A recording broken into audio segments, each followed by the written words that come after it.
Hello guys, welcome back to my YouTube channel. In today's video, I'm going to show you how to buy and sell stock on thinkorswim. To begin, pull up a stock by searching for a symbol or tapping a symbol on watch list. This will open the quote details for that stock at the top of the screen. You can see the current quote, including the bid and the ask to place an order.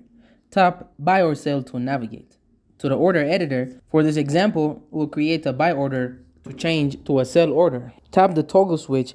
Let's create a limit order and make it good till cancelled. Next, set the price.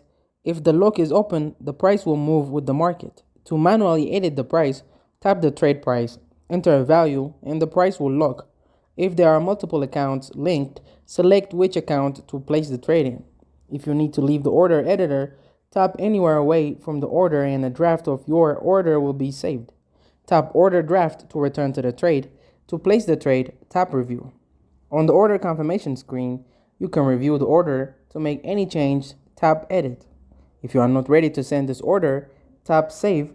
Otherwise, tap Send. To view all orders, select Orders from the menu below. In the order book, you can view working orders along with field, saved, and cancelled. Never miss a trade with thinkorswim mobile. Thank you guys for watching this video. If this video was helpful, don't forget to like and subscribe to my YouTube channel.